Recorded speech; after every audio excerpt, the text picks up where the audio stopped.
Hi, I'm Sarah Richmond Licata. I have been involved with Shoestring Productions and the Memoirs of Austin Driscoll since about 2004, I think, since the beginning. Scott walked up to me. I was doing a show at my church and I couldn't figure out why the Lord was still making me do the show over and over and over again. And Scott walked up and asked me to be involved. And I play Hallie Parker, the school teacher, so I get to be involved with the three boys. I've also been instrumental in working with the three boys, coaching Austin, and also with the casting of the entire production. So I've got a chance to have a hand in who I get to work with and just finding the best people that are really going to exemplify the characters that are in Dodge City. My real name is Amy Dawson.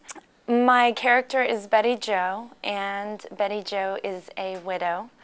My husband was killed by the sheriff. So I have one son, and it's just me and my boy. My name is Derek Mihalik. I'm playing Sheriff Stan Brimstone.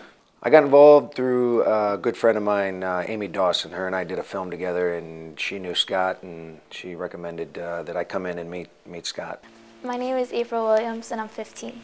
Scott Kearney knew my dad, and I was interested in acting, and he contacted my dad and said he had a project he was working on, and he wanted to know if I was interested. And I was interested. Hello, my name's Mark Hamlet, and I play the evil George Parsons. My sister's boyfriend, who I was meeting for the very first time, just happens to know Scott Kearney. And he told me that he was doing a Christian-oriented television series and looking for actors. My timing was perfect. I went to the audition. Lo and behold, they chose me as the evil Judge George Parsons. Hi, I'm Liza St. John.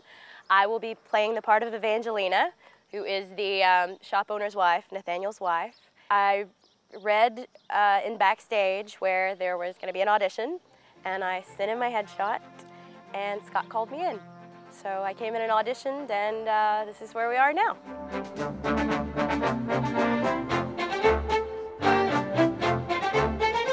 Seeing the birth of it and the growth of it has been insanely amazing. Just because every time I come into a project, it's, you know, further down the stages and, you know, but you just have a chance to be with it from the birth of it and see how it's growing. It kind of gives me a sense of pride that I get to see this happening and get to be involved with it. It's really exciting. I'm a Christian working as an actor, which can be difficult. I meet actors of all different, you know, backgrounds and cultures, and everyone really embraces, you know, their background and their culture, no matter what it is. And I feel that when you tell someone you're a Christian in this field, a lot of times it doesn't get quite as embraced. And the idea of doing a show that is uplifting and a show that will bring the word to people, you know, about the Lord in any way was something that, of course, was going to be very attractive to me. And it's also just a neat idea to be able to work with other people that are Christians, that, you know, to really feel that sort of literally my brothers and sisters I get to work with. It's really great. Who wouldn't want to do a Western? I mean, really. Who? I mean, it's honestly, I mean, it's my favorite part of history. I mean, just being a little kid and playing cowboys and Indians, I mean, who doesn't, you know, everybody wants to be the hero, everybody wants to, I don't think I've ever met a man alive who's never wanted to be a cowboy.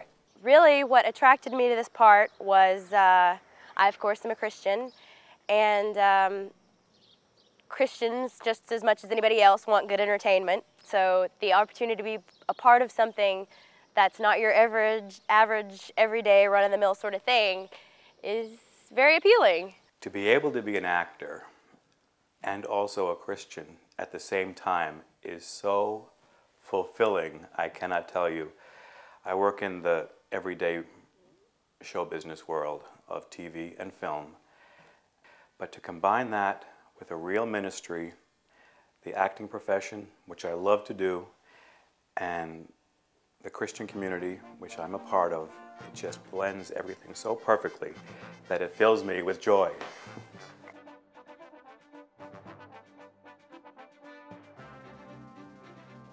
Austin Driscoll is a precocious little child who goes out and views the world with gusto. He just goes out and experiences life, and he's got the presence of mind to be writing down his experiences as he goes along so that we get a chance to view it. The Memoirs of Austin Driscoll is 1870s Kansas, Dodge City, Kansas, through the eyes of a child. You get that innocence and you get that wonderment of how he perceives everyone in Dodge City. But it's slice of life. I mean, it's real life as it would have been happening in the 1870s. So you've got, you know, Haley Parker, my character, the teacher, dealing with children, trying to mold them, trying to educate them. You've got the sheriff, the marshal, the marshal trying to keep, Dodge City in one piece, and, the sheriff coming up against him. You've got conflict, you've got love, you've got anger, you've got joy, you've got everything. The story is totally told through his eyes, and which is really intriguing to have it told through a child's eyes, and not again, somebody growing up and what they're seeing and how they're perceiving things and how things are affecting them. And again, when you live in a time period, this time period particularly, people walking around with guns, people shooting people, but how it can affect a young man is really what's intriguing about the whole project.